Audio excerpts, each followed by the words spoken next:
It's an interesting time for business. Tariff and trade policies are dynamic, supply chains are squeezed, and cash flow, it's tighter than ever. If your business can't adapt in real time, you are in a little bit of hurt. So how do you get full visibility and adapt in real time? Over 42,000 businesses trust NetSuite by Oracle, your AI-powered business management suite. It brings accounting, financial management, inventory, and HR all under one roof. NetSuite is the #1 cloud ERP for a reason. It's your single source of truth, giving you the data and control you need to move quickly. Real-time forecasting helps you move into the future with confidence, and with AI built in, you can automate the busy work and focus on strategy. NetSuite helps you see what's stuck, what it's costing you, and how to pivot fast. If I were running a business with a lot of moving parts, I'd use NetSuite for full control over everything. Tame the chaos with NetSuite. If your revenues are at least in the 7 figures, download the free ebook, Navigating Global Trade, 3 Insights for Leaders at netsuite.com/SPI. That's netsuite.com/SPI. Hey, I get it. You've worked really hard to build up your business, and it's doing great. So great that you need help now. The most important thing for your business is to hire the right people to support it. So how can you find amazing candidates quickly? Easy. Just use Indeed. When it comes to hiring, Indeed is all you need. Stop struggling to get your job post seen on other job sites. Indeed Sponsored Jobs helps you stand out and hire fast. And with Sponsored Jobs, your post jumps to the top of the page for your relevant candidates, so you can reach the people you want faster. And it makes a huge difference. According to Indeed data, Sponsored Jobs posted directly on Indeed have 45% more applicants than non-sponsored jobs. And it's one of the largest databases of job seekers, too, giving business owners access to a wide range of candidates. And one of the things I love most about Indeed is the job alerts feature. I get notified when new candidates apply. There's no need to wait any longer. Speed up your hiring right now with Indeed. And listeners of this show will get $75 sponsored job credit to get your jobs more visibility at Indeed.com/smartpassive. Just go to Indeed.com/smartpassive right now and support our show by saying you heard about Indeed on this podcast. Indeed.com/smartpassive. Terms and conditions apply. Hiring Indeed is all you need. You spent months building towards launch day, but when the clock hits 0, your site crashes. Bots swarm, and loyal fans rage on Reddit. That's not good.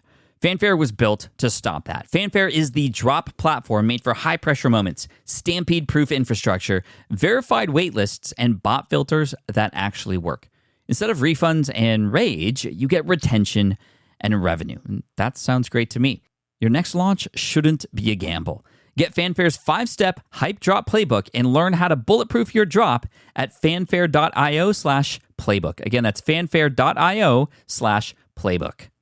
Let's say, for example, you are starting a brand new business from scratch, even if you have one already. And you have this amazing idea, yet you don't have the skills or the talent required to actually create the thing. Let's say it's a piece of software, for example, but you don't know how to code, or you have this amazing idea, but you just don't have any access to that market or know how to market it. Well, what could you do? You could potentially hire somebody, right? You could go the long route of, learning as you go and blogging about it and documenting it and figuring it out as you go. Or you could develop a partnership defined as finding somebody or another group of people to supplement the parts of the business that you do not have the talent to do in exchange for either profit or a share of the company. And partnerships have been the answer in the way many different businesses have started. Yet I also know partnerships are the answer to this question very often. What is giving me the most pain in my life? And it's one of those double-edged swords, right? So today, I'm really excited because we're going to go deep into the history of Darrell Westerfelt, somebody who has had plenty of partnerships in the past, many very successful, and many not ending so well. So I thought it'd be great to get a firsthand experience on somebody who has a lot of partnerships experience, because this may be the answer for you. But whether you choose to go down this route or not, it's worth knowing the ins and outs, the ups and downs, the light side and the dark side of partnerships. And there's a lot to unpack here. So let's get into it right after the intro. Here we go.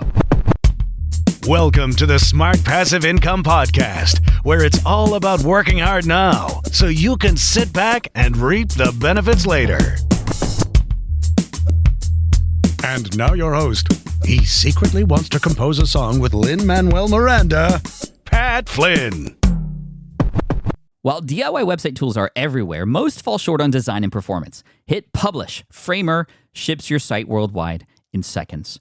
No code, no compromises. Framer is a powerful, user-friendly platform that delivers developer-level results without writing a single line of code. Make your designs move and convert with Framer. Framer brings your site to life with powerful animations, dynamic content handling, and a design-first approach that helps your site stand out. Framer is the design-first, no-code website builder that lets anyone ship a production-ready site in minutes. Browse hundreds of pixel-perfect templates or even design something of your own on a totally blank canvas. Add bold animations like appear effects, text effects, scroll and looping animations, and much more in seconds. And it's free to start.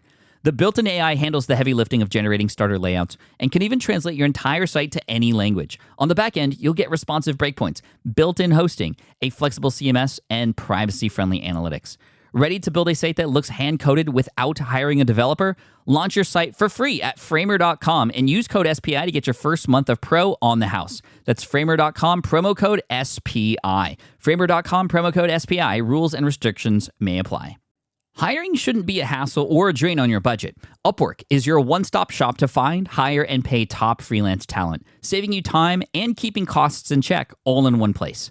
Companies at every stage turn to Upwork to get things done and find more flexibility in the way that they staff key projects and initiatives by assessing a global marketplace filled with top talent in IT, web development, AI, design, administration support, marketing, and more. And I've personally used them myself and can vouch for them.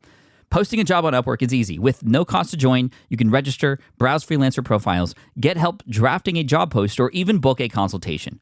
From there, you connect with freelancers that get you and can easily hire them to take your business to the next level. Upwork makes the entire process easier, simpler, and more affordable with industry-low fees.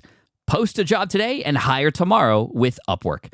Visit Upwork.com right now and post your job for free. That is Upwork.com to post your job for free and connect with top talent ready to help your business grow. That's UPWORK.com, Upwork.com. Go there now. What's up, everybody? Welcome to session 412 of the Smart Passive Income Podcast. My name is Pat Flynn, here to help you make more money, save more time, and help more people too. And today to help us, we have Darrell Westerfelt.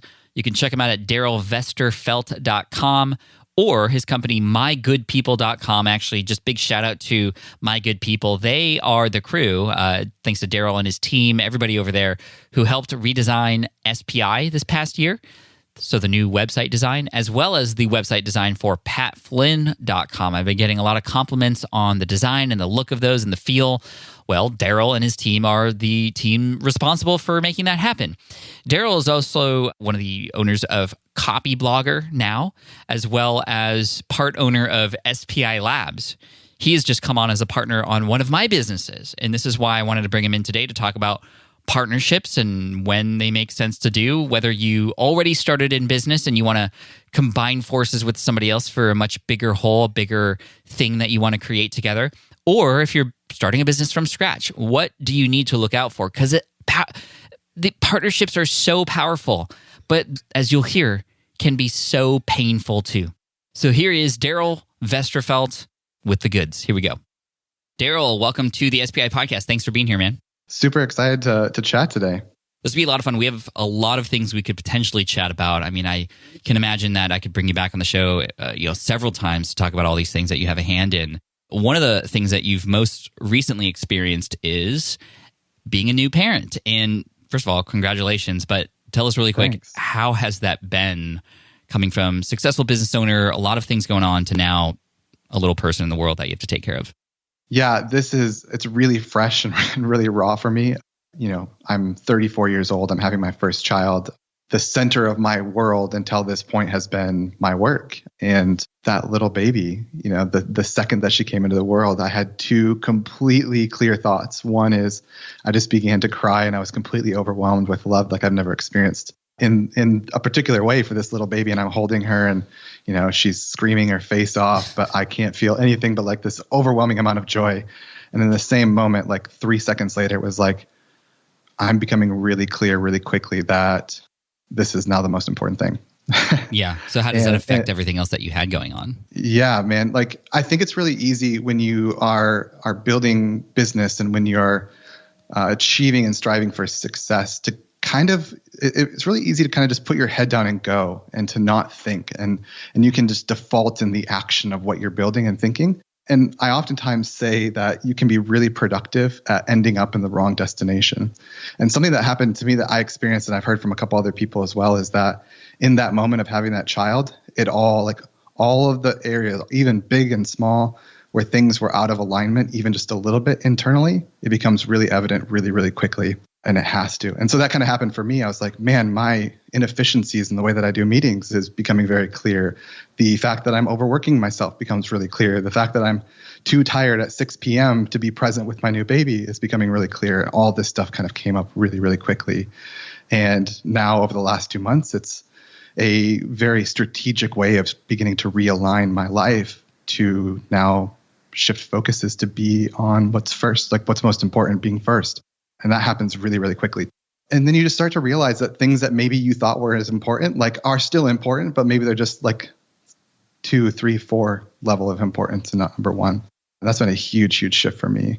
I'm beginning to realign my values, that the most valuable thing I possibly can do is internal alignment, like internal alignment to my values and to my priorities, and making sure that nothing leaps above those new values that are now in my life. And there's 100 other things that we could dive into about losing control and caring for something other than yourself, and the reframe of seeing yourself as the caretaker from being, there's a lot that happens in this new phase of life. So yeah. And you know, my videographer, Caleb, that many of you listening know, he recently had a baby, and I haven't seen him for like a month, and that's so weird. But we planned it that way, and everything's great, and I'm super happy for him as well, and you and your family too. I think the biggest lesson here is whether you have a child or not, having a reason to think about what you're doing and why that is or is not important is really the key. Because like you said, we can kind of just work on autopilot, and we get so excited about a ton of opportunities. We start saying yes to everything. I know I went through that both before I became a parent and after, and I definitely had to realign. And it was very clear to me why, when I had a baby, there's this thing called the baby effect. And I'm not recommending like, hey, the way to become efficient is to have a baby. That's not what I'm saying here. But something does happen internally when that happens. So thank you for kind of letting us in on a little bit on what's been happening and how you've been That's working really with true, that. man. The efficiency thing's really real. Like it really happens where all of a sudden it's like, I don't have the time that I used to have to be inefficient. Another thing that happened, Pat, just really quick, is I used to think about parents and be like, oh my gosh, like why, like what's going on? Like their kids completely rule their lives. Like I'm never going to be like that. And what's funny is like getting new perspective, whether it's parenthood or a relationship or a new business. Whenever you're kind of outside looking in, it's really easy to make judgments about a certain type of person or how they behave or what's going on. Like you're saying with Caleb, like, oh, I'm never going to be the kind of person that disappears when I have a kid. And then you have a kid and every part of the perspective changes. And I think I'm really, really grateful for this perspective shift because it makes me realize that I just have a widened perspective than I had before. It was really, really easy to look at somebody's circumstance that I've never experienced before and be like, like I'm not going to be like that. I'm not going to be that kind of parent. I'm not going to be that kind of partner in a relationship. I'm going to like still hang out with my friends, even though like, you know, when you're single, you say like, I'm not going to like stop hanging out with my friends. I'm going to, you know, be a different kind of partner. And when you have a kid, you're like, I'm not going to disappear for months. Right. And then you're in it and you're like, oh, I totally understand. And whatever that shift of perspective thing might be is always super valuable because it just gives you a different and bigger and broader view on the world as a whole, which allows you to connect with people in a way that you weren't able to before. Exactly. And I remember somebody telling me this once and it made sense. It's like when you are not a parent and you see, like maybe you might go to a store and you see like a kid who's throwing a tantrum and the parent's dragging him out and you're just like, oh my gosh, like look what that parent is doing to that child. It's so mean. So I can't believe that. I would never do that. But then when you're a parent, you look at that same situation and then you go, oh my gosh, what has that child done to that parent? You know what I mean? So it's just, and you have so much, like you go from judgment to empathy really quickly. And that's a huge lesson, man. That's a huge lesson that I've taken away from all of this is like, oh, I now know, like I've never been this tired in my life. I've never been so, you know, easy to like not respond to a text message right away for somebody that sent me a message. And I understand that perspective in a different way. And it just gives me a bigger view on people and allows me to have deeper empathy and care for people who are different than me. For sure. And I know that one thing that has helped you grow your businesses in the past is the idea that you could partner with other people. And I think more than anyone, you have been very strategic, very purposeful with connecting with others and even formalizing partnerships with them to achieve a bigger goal together. Can you take us through a brief history of your work and what you do and how you've gotten to this point and the kinds of partnerships, and you can be as open or not about who you've partnered with. And this will ultimately lead us to our partnership together through both SPI Labs and that's our software company that has a smart podcast player. I've connected and we've formalized a partnership with you and your team at Authentic to be the sort of technical and development team behind a lot of the things that are coming for podcasters very soon, which is really exciting. And then I know that you have some other partnerships in play as well. Tell us the history of your business experience and how partnerships have played a role in that. Yeah, so I've been in this online blogging world. We call it the blogging world back since 2004. Mm-hmm. And I was actually looking through this the other day, kind of just getting a history, just a review of my history and thinking about, I started blogging in 2004. I had my own site and I started getting a lot of attention on that site. And so I was then helping other people, and we called ourselves social media experts back then. So I've been kind of in that freelance world for a long time, just a solo guy, freelance guy doing random projects, managing social media accounts, managing blogs, building blog websites. I've been doing all kinds of just random stuff. And I was a lone ranger for a really long time, just did this on my own. And lesson one that I learned is that I'm incredibly limited when I can just be by myself. So what does that start looking like? Like building teams or partnering with people who can help me do more than I'm able to do all on my own. And kind of through the progression, I've worked on different teams throughout the years and just started to notice that when I stop doing the things that I'm not good at, I become much more efficient and much more true to myself and much more honed, and I feel happier with myself. And this became really clear when I started working at ConvertKit with Nathan Barry. And this is where I first met you, Pat. And Nathan said to me, our first week together, he said, all I want you to do is to focus on growth. That is your zone of genius. And I'll do everything else. You bring in all the customers and I'll do everything else. I've got it taken care of. I've built this company. I've got the teams in place for customer support and dev, everything. You don't have to do all the stuff that you hate. All you have to do is do growth. And I had laser focus for the first time in my life where all I have to do is the stuff that I'm good at. And the success was really evident, what we were able to do as a team at ConvertKit. And I felt like part of that was because I was so focused. Mm-hmm. And so what I did from there, I left ConvertKit a year and a half later because I really had an entrepreneurial desire to build something of my own, and left there. And my second lesson there was I can't do it all alone. And then I can do much more. And there's a lot more energy in my life. And I'm a lot more focused when I just focus on what I'm good at. So I started really strategically looking for partners who could do the things that I'm not good at. And so it just started really informally. I would find a guy who's really good at design. I was a C- designer, but if I could find a guy who was an A designer, then my A-level marketing and growth mind could partner with an A-level designer and we could do more together. And the mantra of what that all was is better together. That's just the mindset that was there, is I'll be better if I'm together with somebody else. So I became really strategic and just started experimenting with it. And partnerships are super hard for a lot of reasons. I've had lots of failures in partnerships, but I've had lots of amazing success at the same time. But just really began experimenting with it. And it was really informal. And the first official partnership I had was with my brother, actually, who is a designer and developer. And we just kind of were doing all these kind of random one-off projects. And we were building online courses for authors. We were designing blogs and websites for people. And we then came to our capacity and we said, we can only do so much. We are at our cap of the amount of projects we can focus on. We are at a cap of the amount of money that we can make. We found the cap of that. And either we can grow a team or we can continue to find partnerships. And I just love the partnership model. So in January of this year, we officially created a 5-partner team called Authentic. And we partnered with Brian Gardner, who was the founder of Studio Press. We partnered with Rafal Tamal, who is, in my opinion, one of the best WordPress designers in general, but specifically in the WordPress world. Chris Huffnagel, who's an amazing developer, and then Alan and myself. And we said, I think if we take all of our individual, mine and Alan's little business and all of these freelance businesses together, and we build an agency together, we will be able to position ourselves in ways that we couldn't alone, and we'll be better together. And so we built that partnership and said, this partnership can continue to extend beyond the bounds of even these 5 people. So, part of our desire is, we build amazing websites for authors, bloggers, podcasters, any type of creator. We've done pro athletes, all kinds of cool, fun stuff there.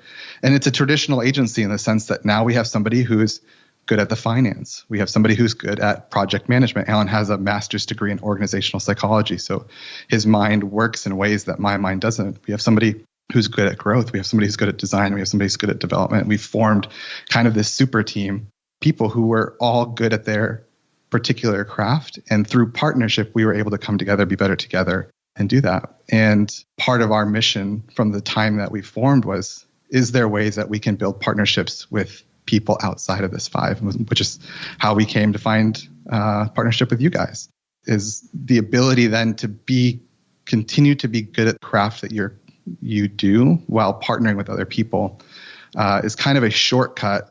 At least in my mind, it was a shortcut to building a team. Like I didn't have hundreds of thousands of dollars in monthly income when we started building all of this to go hire a team, but I could partner with somebody, and I could partner with somebody at a level much higher than I could pay, because now we are jointly doing this thing together, and we are partners on this project together. And it's just been a model that I've really loved. I found a lot of success in. I have a couple other partnerships that I'm sure we can dive into and talk about later. One is with Brian Clark at Copyblogger. I've come in as a partner in that project, which is super exciting as well. And I kind of have a mind for growth and online courses and development of an audience. And Brian has the respect of an audience over a long period of time. And so that partnership together, we get to kind of stay in our lanes and do what we're good at and build something amazing together. So partnership has really served me well, continues to serve me really well. And it's a tool that I really like using. There have been many people, though, Pat, who have said to me, avoid partnerships at all costs. Yeah, I've heard that before, too, which is why I want to dig in deeper. Why are they saying that? Because it's hard. It's really hard. It's kind of like a romantic partnership, a marriage or a partnership there. There are so many levels of communication and understanding and trust that have to be built in a partnership that it takes a lot of effort. And when miscommunication and misunderstanding comes into a partnership, it feels like a divorce. And so it's really, really hard. And so I think there's a lot of things to just be cautious about. There's a lot of things to be aware of. And there's a lot of things that you'll just learn doing it. It just takes time and learning and understanding and building that trust with a partner. That is a lot harder than just doing it on your own. And that's one of the benefits of having, quote, a partnership. And the way it differs than hiring people is you can have somebody, like you said, come on board who has a specialty skill or a complementary skill to yours to together do something. And you're not even necessarily, quote, paying them, but they are on paper, right? They have part ownership in this thing that you're creating together, right? Is that formally what a partnership is? Yes. And I want to kind of piggyback off of that. That's really good and really hard. Because when people have different skill sets and different perspectives, there's a lot of times that you see one circumstance in 2 completely different ways. Mm-hmm. And this is the challenge. Like in all of my partnerships, there is the ability for that to cause conflict. So it can be great, and we can see it can broaden my perspective, and whether or not that happens via conflict or via smooth communication. When 2 people have 2 different skill sets and 2 different perspectives, that causes the potential for lots of conflict. And I personally view that as I'm a huge into personality profiles, and I'm an Enneagram 8, which is a challenger. Yeah. And so I love the challenge of that. I love oh my gosh, we see something different. Let's move into this conflict and see, I want to see more. I want to see it. I want to see the way that you see it. But that takes a lot of maturity, and I don't always have that maturity, but it's an opportunity to grow in that maturity when things become hard and communication becomes hard. But it really is truly partnership is partnership. And whether that's done in a home setting or in a business setting, we all know the pain that can come from misunderstanding and miscommunication. And that happens in the business world the same way that does in maybe your home or romantic life. And I think that's one of the benefits and beauty and challenges of partnership is that it can be the highs of the highs and the lows of the lows because of that different perspective and different understanding of things. How many partnerships have you had overall just in your entrepreneurial journey thus far? 6. 6, including ones that you are no longer partners with. Yeah. How many have, or would you say just did not go well?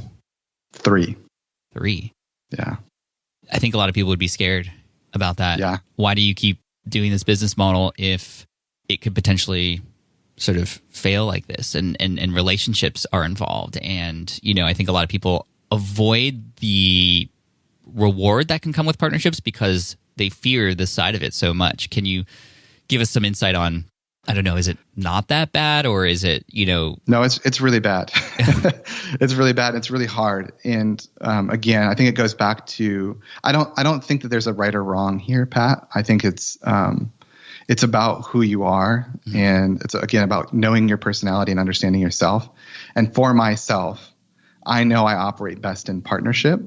I know I operate best when I have a challenge. And so I continually love the challenge of partnership because it allows me to become better. Like it is like it's like the forge. It's like I'm being forged into something different. Like I can't go into partnership and be the same person on the other side of it. And I like that challenge, and it's really hard.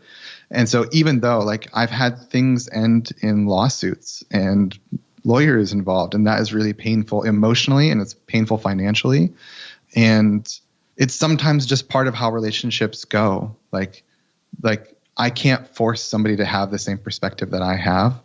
And sometimes we don't respond the way that we ultimately hope and would like to. And at the end of the day, I continue to do it because I believe in the power of connection and the power of team and the power of focus and doing what I'm good at and not doing things I'm not good at, and creating an environment where that can all happen. And that can happen many ways. Like you can achieve those same things by building a team underneath of you in a traditional sense as well. But I like partnerships because I like it when people have ownership with me in it too.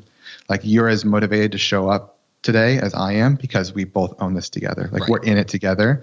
And I love that. I love it. It feels like I can trust that better than I can trust somebody I'm just maybe paying a salary to every day, because as much reward as we can have, you have as much risk. And so we're like really in this together. And I really like that. I 100% agree with that. I mean, I've experienced the same feelings with Matt, who is a partner with me on SPI Media. I've experienced that with Caleb, obviously, with the Switch Pod, and just us both showing up and wanting to build something amazing and doing it for the greater good is awesome. So let's say, for example, somebody's listening to this, Darrell, and they're like, I have this idea, I have these skills, and I know I'm going to need other people to support me. I don't have the funds at this moment to hire somebody, but I think a partnership with somebody who can fill in those holes and we can do this together would make the most sense. I remember getting a lot of questions about this back in 2009 when I formed an iPhone app company with one of my high school friends. And a lot of people were like, I'm going to create an app. And they didn't have the funds to sort of find a developer, but they were like, oh, I could potentially partner with somebody and give them ownership. But then it was like, that's as far as it went for them because it was just so complicated at the start to figure all that out. How does one figure out how to bring somebody on board as a partner right from the get-go? What are those first steps? What do we have to look out for? Where do we find those people? Can you give us some insight based on your experience? Yeah, so I started doing this this was in 2012 or 13. When I first started doing online courses. My business model was, I'd worked as the director of marketing for an author who had a large brand, and I helped him create and launch his first online course, and it did really, really well.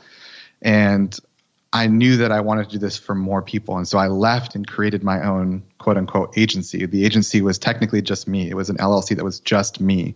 I was the sole member of that LLC. But I knew a few things. One, I don't have an audience. So I could create an online course, but I have no audience to sell it to. Like, this is going to be a complete failure. So I've got to partner with somebody who has an audience. So I found a friend, and he had wanted to develop an online course. Now I had the experience. So I brought experience to the table. He had the audience. Now it was a match made in heaven. Great. And we didn't form a business together, but we formed a partnership on a product that we were going to build together. But then there was a problem. I didn't know how to shoot videos. I didn't have video editing skills. So I had to find a video person. So we'll just kind of use simple numbers. But like, say this author and I were doing a 50-50 split. Like, I'll build all the course and you have the audience. We'll sell it together and it'll be a match made in heaven 50-50. So from my 50%, now I had to find somebody who could do video. And again, one of two options. I could either pay for somebody to do that, which would cost, if I want to do high quality, $10,000 to $15,000, a lot of money I didn't have at the time. I was in my mid 20s and I didn't have $10,000 or $15,000. So I called up one of my buddies who I knew did really good video. And I said, hey, this is what I'm thinking. I have this partnership with this author. This is the size of his audience, and this is the product we're trying to develop. What if I gave you a cut of my profits for you to create this video at no cost to me? And he was like, that sounds awesome. Because the potential for him was like, he maybe could make more than $10,000 or $15,000, but he had to take the risk up front of doing this work for quote unquote free to then have a partnership on the upside later. And so then we kind of formed our own little partnership agreement on the side. And it was like, now the pieces were starting to come together, right? Like I had no money and no business and no prospects. And I just started building this thing by finding people who had a gap, and I could fill in that gap either with a relationship that I had or with a skill set that I had. And so just kind of forming these like joint venture partnerships together, I learned really quickly that I could start making serious money without having any money, any audience, and just kind of leveraging relationships and this idea and concept together. And that turned into creating something like 25 courses over the lifetime of that idea with authors who have really large audiences. And it was a win for everybody. Everybody was winning, right? Like I was winning because I was able to use my skills to access audiences that I didn't have to spend 10 years building. It was a win for this author because, they could build courses without having to spend the years of learning how to build a course the way that I had to. They could just do what they were good at, which is, be a writer and be a creator. And then it was a win for this video person because this video person, like, they just made a standard rate when they did projects, and now they had the ability to make more money based on the performance. And what was really cool, Pat, is everybody was bought into the success. So I know that this video guy was creating better content for me, and I wasn't paying him a single dollar up front because he was bought into the success of this thing long term. I was showing up in a way because I knew that if I worked an extra 5 hours this week on this project, it could maybe result in more money. And so everybody was bought in kind of on a quote ownership level. And I just learned how powerful and beautiful partnerships were in that time. And I was kind of hooked on it because everybody was winning and everybody was getting their needs met and everybody was doing what they were good at. And it was just a really fun setup. That's really cool. Legally, what does one need to worry about? What are the steps that need to happen? I know because now I've done this myself. It's not a just sign up on LegalZoom and everything's good. There's a lot of conversation that needs to happen. There's a lot of, this is a partnership. We need to both be in the same boat and understand the same things. How do you do that? What needs to happen legally? What needs to happen? How, is there money involved? People listening, I know, are excited, but also scared. And the weight of this seems very big. Yes. So agreements are everything in a partnership like this. And I've learned that the hard way. Setting clear expectations up front, having documents in place are really, really important. And finding a lawyer, and this is kind of part of the tension of building a partnership, especially when you're really at the beginning phase, is it's really easy to shake somebody's hand and agree to something verbally. And nobody ever goes into a partnership expecting that partnership would go bad, right? Nobody ever does that. Everybody has the highest of hopes, the best intentions when going into a partnership. And it doesn't matter how close you are to the person, how well you know them. Whenever money is involved and whenever there's an opportunity for misunderstanding or miscommunication, it can get messy, and it can get messy really quickly. So legally, there's a lot of different ways that you can structure it. You can join together in forming a company together, like an entity together, and having a lawyer that can help you draw up documents like an operating agreement that really clearly states how you guys are going to settle disputes, how you guys are going to maybe dissolve the partnership later on if you guys both want to. Having that stuff in writing is really, really important. It can be kind of expensive, but one kind of trick to do that, Pat, is to find templates for things like partnership agreements, operating agreements online, and kind of filling it in yourself and then having a lawyer review it instead of creating the document from the ground up. And that's one way that you can kind of skip some of that high level cost because, some lawyers are like $200, $300, $400 an hour, and that's just not feasible. It wasn't feasible for me at the beginning, which is why I just kind of did these handshake agreements. But I wish that I would have gone back and found like some of these shortcuts of like going to like, I've Googled operating agreement template, and then I can download that for free and I can kind of fill it in myself and then send it to a lawyer, and it'll be like a third of the cost than getting it in place. And so again, there's lots of ways you can do it. You can form the entity together. You can form your individual entities and then do like a joint venture agreement together. There's a lot of different ways that you can go about that, but I would always advise getting the counsel of a lawyer who knows about partnership. What are the must-haves in there? Because I know I have heard horror stories where just certain things weren't talked about, and if only it was a conversation they had, everything would be different or changed. What are the must-haves in there related to an agreement?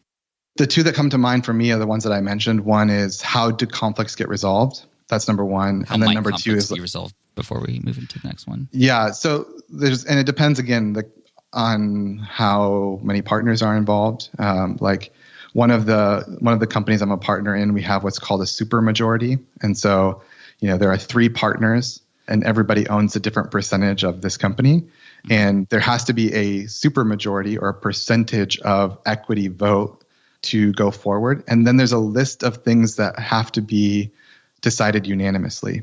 And so that's really clearly defined, right? So if we disagree on this set of things could be how to handle finances, how to handle, team and staffing, how to handle marketing. If there's conflict here, there has to be a super majority vote. Now, there is another set of things that have to have unanimous decisions. It could be things like selling the company or dissolution or other things like that. And you can kind of see some of those things when you do a template.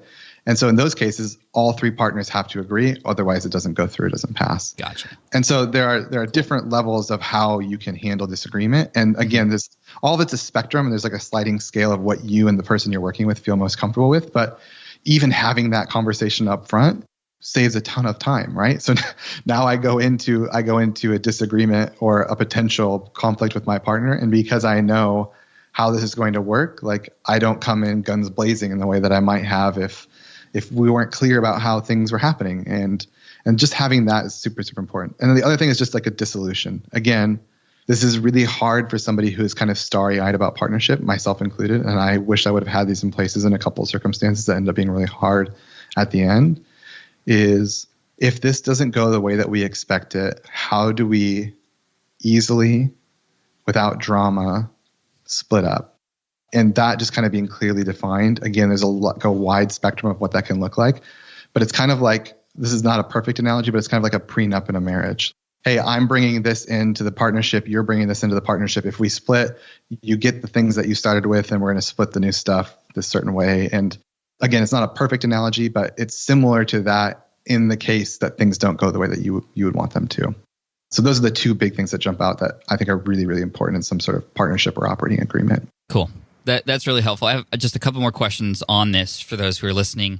And then I also want to move on to something that I know you have expert knowledge in that I think would be helpful for everybody too, related to content and where the web is going and all that sort of stuff. And, the Authentic team did so much great work for us. If you didn't see it yet, head on over to smartpassiveincome.com or patflynn.com. They designed both of those websites, and they just turned out tremendously.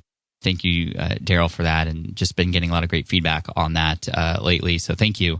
But on partnerships, one last thing.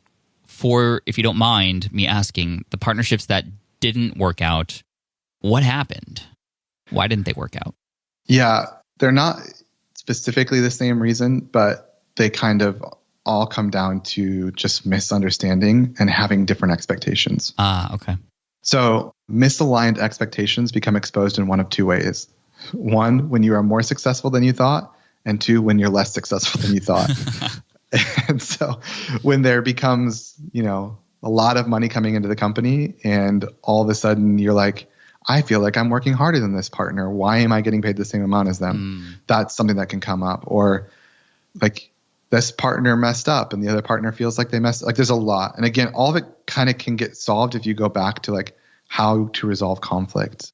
And in one of my partnerships, it like, I felt crazy as it was kind of falling apart. I felt absolutely crazy. Like my mind, I was losing my mind because I was so clearly cared for this person. I so clearly cared for our partnership. I so clearly cared for an outcome that was good for both of us. But we didn't, for whatever reason, the way that we were communicating about it was like, it was like I was saying one thing and they were hearing a completely different thing. Sure. And what they were hearing was completely offensive to them, even though I wasn't intending it that way, and vice versa. And it kind of spiraled into this place of like, the only way we can resolve this is by like splitting up. Yeah. And I think communication is the single greatest factor in successful partnership. And sometimes that means saying really hard things and doing really hard things. And it's, again, I equate business partnership to like a romantic partnership, because if you're feeling something or seeing something and you just choose not to say it, like just walls start to come up, right? And communication becomes different. And this is not just verbal communication, even nonverbal communications can come up like, you're being distant to me. Why are you being distant to me? And it's like, because I feel awkward and I don't want to talk about this subject. Like, and it's like people can read those things and feel those things. And sometimes it means having hard conversations that we don't want to have. And in any type of partnership, the longer you go not saying something that you're feeling or saying something that's going on, the more conflict that can arise. And I think that happened with my partner and I. It's like, there were some expectations that we had that weren't met and we didn't communicate about it. And then it kind of came to a head and kind of exploded into this really bad communication point. Yeah. But all of it could have been fixed by quicker communication. All of it could have been fixed by more clearly outlined communication at the beginning of the partnership.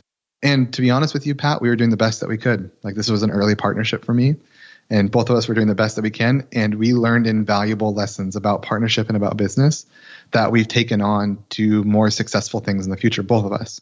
Mm-hmm. And that's why I say, like, I'm not afraid of things failing, because it's like, as long as I use that as an education to move forward and do things better in the future, it's incredibly valuable. It's not all monetary. And so then I've had a partnership split since that time, and it's gone a lot more smoothly. Not perfectly smooth. It's still painful, but it's gone a lot more smoothly because some of this stuff was all figured out. And it's like, hey, like, this isn't going the way that we either of us thought. Like, it's time to split ways, and like, it's sad for both of us and it's painful for both of us, but it's a lot easier past because I've learned so much about how to communicate during this time. And we had really clear communication and frameworks and operating agreements and non-disclosures and all kinds of like crazy stuff like that just make it easier for us because we agreed upon this when things weren't hard. It's really, really hard to come to agreement in terms on something, especially like a split of a company or a split of a partnership, when there are emotions involved and things aren't going well. Right. So kind of having that done beforehand is super important. And there's also good split ups, right? Where it's like one person's done their job and it's like time for them to move on. And then you can sort of like, I don't know, I don't want to say cash out, but you kind of like redeem the options that you've had in the business and somebody in there buys it. I mean, there's a lot more complicated sort of financial related things that can happen in partnerships. That's exactly what happened at ConvertKit with me. Like I was a partner, obviously as like a small equity holder in that company. And Nathan and I had long-term plans together, and like, we had a lot of success. And a year and a half in, it was just like, I looked at him and I said, hey, it's like, I think I need to go. And like, we both cried in a good way and we high-fived and we're still friends, and like, like we had to like figure out what that separation was like. And there was some level of like, it's still not easy, but like I'm still friends with Nathan. Like I just hung out with him in Nashville here a few weeks ago. And like, it was a little bit different. Like we weren't 50-50 partners and I wasn't even a co-founder in the company, but there was still some level of partnership in it. But taking the lessons I learned previously, I was able to learn and just say like, I'm going to tell Nathan how I feel now instead of letting this blow up 2 years from now. And I did, and I moved on successfully, and I'm still an affiliate for ConvertKit. I still teach people ConvertKit. I'm still friends with all the people that I worked there with. And it was a really positive thing for everybody because everybody's kind of being moved in the direction they need to be moved in. It can be a very positive thing as well. Sweet. Well, thank you for that sort of, that lowdown on all things partnerships, both high and low. So thank you. I think that was going to be extremely valuable for people. I'd love to shift the sort of last portion of the conversation here to talk about sort of web content, what's happening. You've obviously, you and your team have obviously had a big influence and hand on the way content is being produced for SPI Media now. Give us some thoughts on how we can sort of shift our focus to where things are going, especially related to web content design What do we, all of us listening, need to be paying attention to?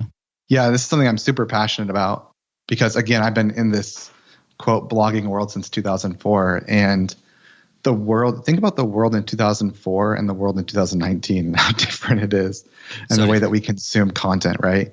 Back in 2004, we were watching TV shows like Lost and 24, and we were waiting for those shows to come out every single week. Like we'd watch it for an hour. You'd have to show up at your TV at a certain time and watch that show and then wait for the next week. And if you missed an episode, the only way to watch it was to wait for the DVD box set to come out.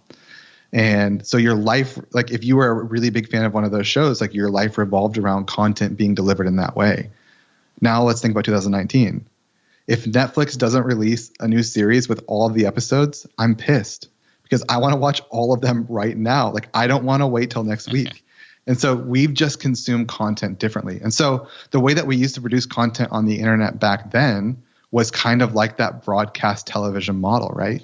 Where we said, hey, here's a blog post today and here's a blog post tomorrow. And if you were really advanced, you had a strategy about how you release that content. But oftentimes it was like, I'm posting this and you're here today and you read it. If not, it's going to get buried in the archive and you're going to have to search for it and try to find it later. And I think that there's just needs to be a shift in the way that we think about creating content where we think more like Netflix and less like broadcast television. And so that was a huge conversation that, you know, the Authentic team had with you guys at SPI is, Pat, you've been creating content for how many years now? Over a decade. Over a decade. So there's a ton of content. So if somebody comes to your site, how are they going to find the content that's relevant to them? And if they happen to find one post that's relevant to them, how are they going to maybe find the other 10 that are also relevant to that topic if they're really interested in it? Right. Usually it's like, hey, here's our entire archive. Go figure it out and good luck. There's not a lot of strategy to how that content is organized. And the person I actually learned this from first was Barrett Brooks when we were at ConvertKit. And we put this model in place on the blog when I was still at ConvertKit. And this was the kind of Barrett's brainchild. But if you look at the ConvertKit blog, like they've released issues. And so there is an issue about how to start an online course. And there are 8 blog posts in that issue. And it's really easy to navigate between those blog posts about this particular topic. And they don't have anything more to say about it. So they're done writing about it. And I saw a lot of pain points in the way that content was being created. And what happens is there are some people, and people most notably in this category are Seth Godin and Gretchen Rubin, people who wrote every day on their blog for a long period of time and like built a huge audience. And that they both started in the early 2000s doing this type of thing. They built massive followings just writing every day. And a lot of people followed that same model. And now there's this archive, and a lot of people have a lot of archive of content. So one of the pain points are, how do I continue to have a good content strategy without feeling burnt out writing the same things over and over and over again? Like, how many possible blog posts could you write about podcasting, Pat? Like at some point you're not an infinite mind. Like at some point you're going to have enough to say about a topic. And so this pressure to feel like I have to write and write and write for infinity is unrealistic. And people were starting to get burnt out with that. And so people would just stop writing on their blogs altogether. And so you'd go to their site and you'd see either podcasts or blogs or YouTube videos, and people just stopped. It's just over. And it's like, because we don't have infinite amount of things to say about a topic. Like at some point I'm done. And so kind of releasing that pressure from people, thinking about the new like Netflix consumption style versus broadcast television style, we've started helping people rethink how to do content marketing and building content on the web for a modern world versus just this idea that like you have to post on your blog 3 times a week. And so a lot of this is built around like pillar or foundational content, saying, what am I trying to say? And like, let's get 3 or 4 or 5 pillars of content. I'm trying to talk about podcasting, or I'm trying to talk about creating online courses, or I'm trying to talk about affiliate marketing. Like those are 3 for you that are super important.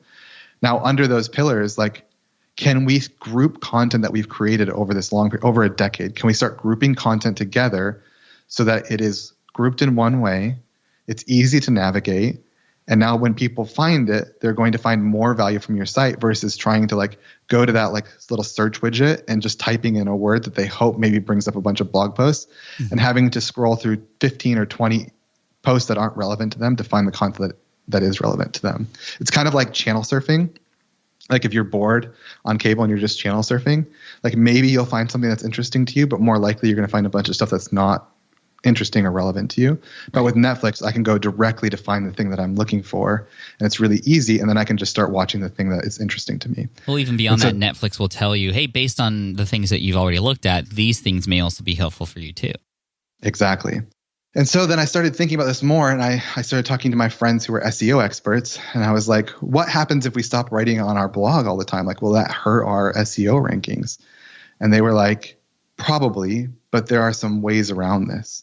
And the ways around this are updating content and other ways of thinking about cool SEO strategies. So one thing that's really cool about this new model, like this, what I'm calling the Netflix model of web content is, or content marketing, is when somebody comes to your site and they find one of these groupings of content, like whether you call it an issue or a guide or whatever you might call it, they're likely to stay on your site longer because they're reading content that's relevant to them, and they're likely to click through multiple pages at the same time because maybe there's like 7 steps into starting a podcast and you've written a blog post about all 7 steps and it's grouped in a really easy way to navigate through. So those are 2 huge benefits of it, like to build SEO juice for your site is time on site and number of pages visited.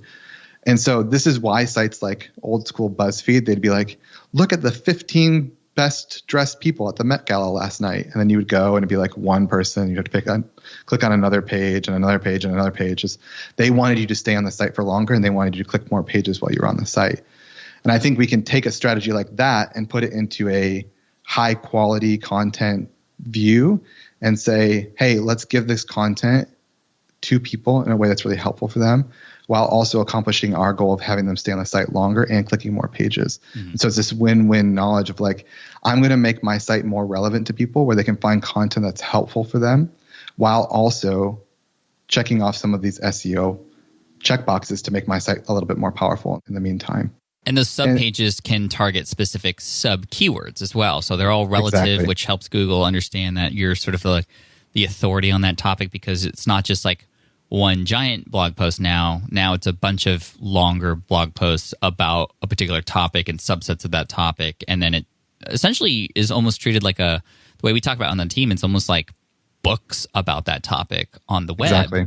And this is why when you go to smartpassiveincome.com now, you'll see just right there on the homepage a list of our guides. And we have more guides coming too. And, there's the business fundamental guides, and that was produced by Matt. And I have the podcasting one, and there's the book publishing guide that we recently published as well. If you haven't checked it out, you got to check it out, smartpassiveincome.com. You can see this sort of siloing of content happening, Netflix model grouping. And I think that this is just, it makes sense for user experience and just the lack of time we all have to go and find stuff, and how much more used to we are as people now living today to just, we need something, we find it, versus let me channel surf. Exactly. And another benefit of this, Pat, is when something changes, like say something changes in the podcasting world, instead of writing a new post about podcasting, you can just go in and update one of those older posts that are there. And this relieves so much anxiety from my friends who are content creators. It has. It's like, oh my gosh, like I don't have to rewrite a whole new thing. Like I can just go in and update that. And my understanding, again, I'm not an SEO expert, so I don't want to pretend like I am, but my understanding from research and talking to people who are, is that Google views updating a post very similarly to posting something new. And so you're not losing that juice of like not posting all the time, as long as you're like regularly updating posts on your site and making sure things are relevant for where we're currently at. And that is a much more sustainable way to have very powerful content. And another thing that really makes people happy about this, Pat, is you can have really focused times in your business. So maybe you're in a creation, like a season of creation, and you're creating all this content around some of these guides or pillars. And then when you're done, you don't have to feel the pressure of continuing to create, and you can go promote that. And promoting a guide is so much easier than promoting a ebook or a single post or things like that. It's like all of this content is all right here. It's super valuable. It's really easy to navigate. And that is a much easier thing to promote externally to bring more people into your audience than it is the old school model of like, oh, I have this one ebook or I have X, Y, or Z. And so you can kind of like flip flop and take different seasons of focus at different times if you're like a solo person in this business. And that's been a really, really appealing thing to a lot of our clients is, hey, I'm going to remove this pressure for you to write a blog post every single week for infinity. I want you to write 5 about this topic, and then I want you to go talk about it to as many people as you possibly can and get them to come back to the site and see this really, really valuable content that you've written. And you can kind of like not feel this pressure of like this infinite content creation cycle. Yeah, I mean, it's huge. It's been a big relief to not feel like I have to come out with a new blog post every week, for example, but I can just make sure that the content that is on the website is up to date and up to par. And then when we do publish something like a new guide, for example, that goes deep into the topic and subtopics related to it, we can spend more time promoting it, getting in front of people, like you said. And to me, that's just what I feel is a better experience. And it's just much easier to manage as a team. And then my goal, and hopefully people have been feeling this now, and maybe less so on the website since it's still pretty brand new, but we want to get to the point where people are anticipating that next guide like they're anticipating the next episode of the podcast. And that was a struggle we were having with forcing a blog post every single week. There was no anticipation because people didn't know if it was for them or not. Versus we can promote even content coming out very soon. Like, hey guys, we're writing a guide on X, Y, and Z. It's going to come out on this date. We can almost launch it. And that becomes a huge value add, a free thing that people can get access to. And of course, internally, we know hopefully that'll grow our email list, lead people into some funnels and serve them even more if they want to go deeper. It just makes sense. And so I love that. And I'm hoping that we can be a good sort of example on SPI to sort of encourage people to start thinking about their content in the same kind of ways. So thank you again for you and your team for helping us structure SPI in that way. And I hope that that is making sense to everybody because that's so important. And it's a win for everybody. It really is. It's a win for everyone. It's a win for you. It's a win for the audience. And it's a win for everybody involved. And that's how you do business well, is finding wins for everybody. Totally. This has been a win for me for sure to spend this time with you, Darrell, to learn more about your partnership history and to get this amazing content for everybody listening in. Where can people go to find out more about you and where would you direct people to? Yeah, you can go to authentic.com. And authentic is spelled with a K, AUTHENTIK.com. Or you can find me at darrellvesterfelt.com. And I actually have a link to schedule a 15-minute call with me on that page. So if you want to talk more about your site or your projects or partnerships, like feel free to hit me up there as well. Dude, thank you so much for this. Highly valuable. I appreciate you so much and look forward to chatting on one of our upcoming team meetings. Thanks, Pat.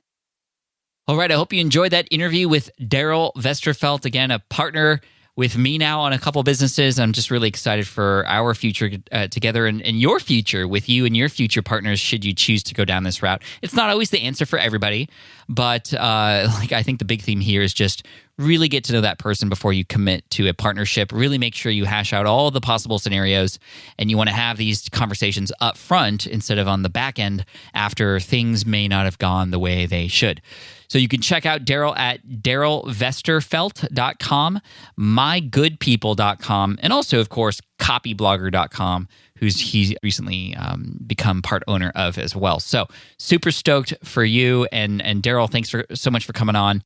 There's a lot of links that we mentioned and people that we talked about. You can check out the links and the resources mentioned in this episode at smartpassiveincome.com/session412. Again, smartpassiveincome.com/session412. And again, props to mygoodpeople.com and the team over there helping design amazing websites like SPI, patflynn.com. They've done a lot of other websites that I've seen on the web that are just amazing. So thank you guys. Thank you, Darrell.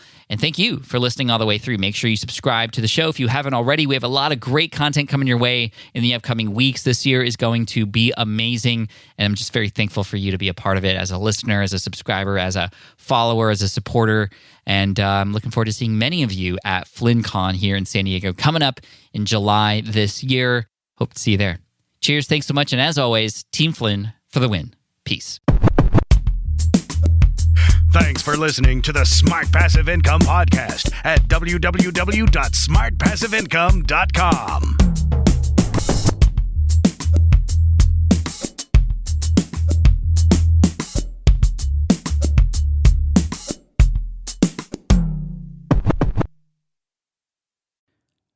I get it. You want to grow your business, but trying to sell to hundreds or even thousands of people gets very exhausting very fast. But what if you could sell at scale with a simple, powerful quiz?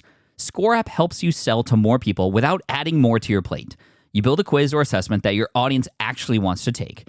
Then they answer a few quick questions and get a personalized result right away. It shows them where they're at and what they need to do next and how you can help. And you build huge amounts of trust before you make even a single offer. No hard sell, no chasing leads, just value at scale. Get 50% off the first 3 months using the discount code SPI. All you have to do is just head to scoreapp.com/SPI. Again, that's scoreapp.com/SPI. Hey, fellow podcaster, does this sound like something you've experienced? You record your podcast episode on one platform, download the files, edit in another app, then fire up a different tool just to create these social clips. Well, it can be clunky, time-consuming, and frankly overwhelming, especially for creators trying to grow. And that's why I'm excited to tell you about Riverside. Riverside is the all-in-one platform. Record, edit, and repurpose your podcast content all in one place. You just log in, record with your guests no matter where you are in the world, and just like that, studio-quality audio and high-resolution video. We use Riverside here at SPI as well now. With built-in AI, I can automatically clean up my audio, saving myself so much editing time, and it can even auto-generate clips to make promoting the show a breeze. And with Magic Clips, I can grab the best moments and repurpose them as short-form video, perfect for YouTube Shorts, TikTok, or Instagram, without re-recording a thing. So if you're tired of juggling tools and want a faster, simpler way to create and scale your content, it's time to try Riverside, built by creators for creators. Just go to smartpassiveincome.com/Riverside and use code SMART to get 1 month free on the Pro plan. That's smartpassiveincome.com/Riverside, promo code SMART.